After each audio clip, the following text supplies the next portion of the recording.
Welcome back. After 12 years away from the stage, making his name in The Hobbit and the TV drama Spooks, Richard Armitage says it's taken something very special to tempt him back to the theatre. And that something special is a revival of Arthur Miller's tale of witch hunting, The Crucible. Richard plays John Proctor, a role he first played at drama school 20 years ago. Here he is. A fire! A fire that is burning! I danced for the devil. I saw him. I wrote in his book. I go back to Jesus. I kiss his hand. I saw Sarah Good with the devil. I saw Goody Osborne with the devil. What keeps you so late? It's almost dark. What are you? I have seen your power. You will not deny it. What say you, mister? I say, God is dead! Here, God damns our kind especially. We will burn together!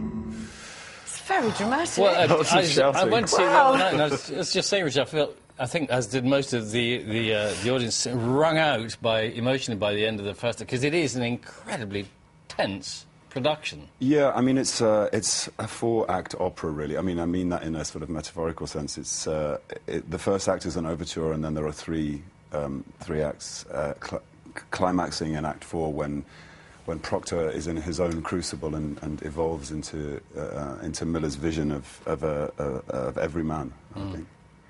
So why was it this play that brought you back to the stage? I mean, it's clearly very dramatic. It was this play, it was this director, it was this particular time in my life, it was this theatre in the configuration that it is, in the round. I think it's so special what they've done at the Old Vic, and I studied the play at drama school. I only got to play the final acts, so those lines were very familiar to me when I came back to it 20 years later.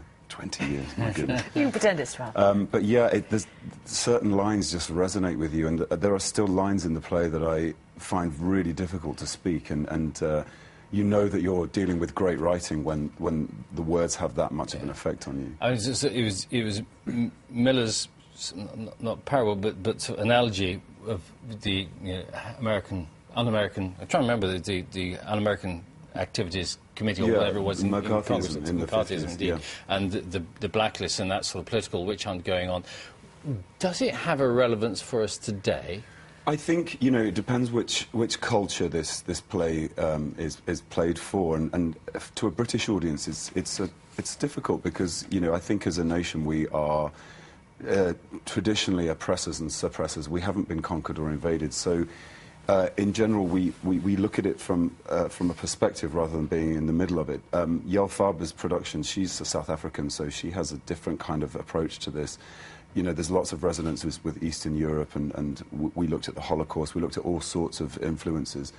I do think that there is a theatre of fear which is played out in every, civilised culture, and I think that's what Miller's tapping into.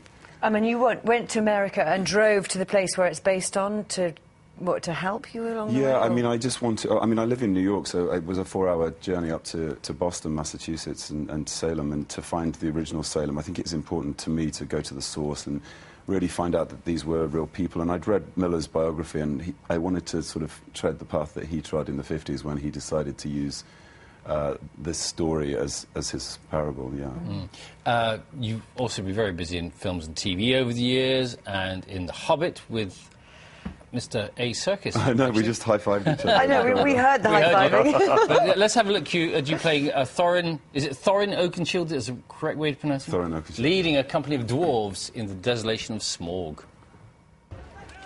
Not you. We must travel at speed. You will slow us down. What are you talking about? Come in with you. No.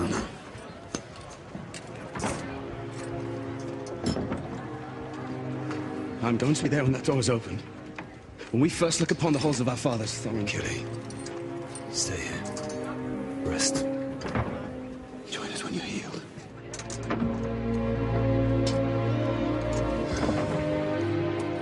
I'll stay with the lad. My duty lies with the wounded. Uncle. Desolation of Smaug there. And a 6'2" dwarf. A bit of sort of yes. contradiction terms, really, isn't it?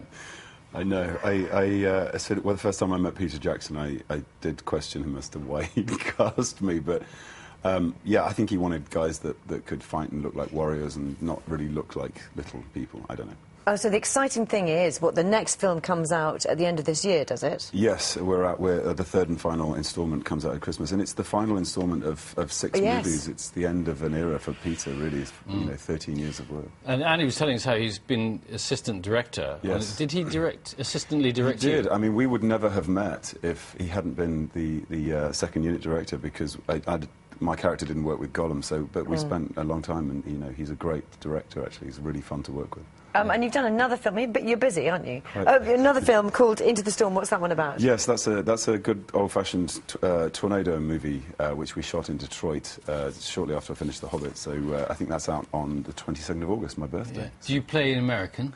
I do, yes. I play a school teacher from Oklahoma whose children get kind of caught up in the storm. If I was an American actor, I might be slightly upset at the sight of all these British actors going over and feel really nicking guilty. their parts. Do you? Yeah. You feel guilty kind of taking the role away from Is it, why? I mean, obviously, clearly, hugely talented, etc., so an automatic choice for any role that you went up for. But is there something about British actors at the moment that makes them the choice of American producers and directors? Oh, gosh, that's a good question. Do you know what? I think there probably always has been, but I do feel like the industry here isn't really driven by finance so much.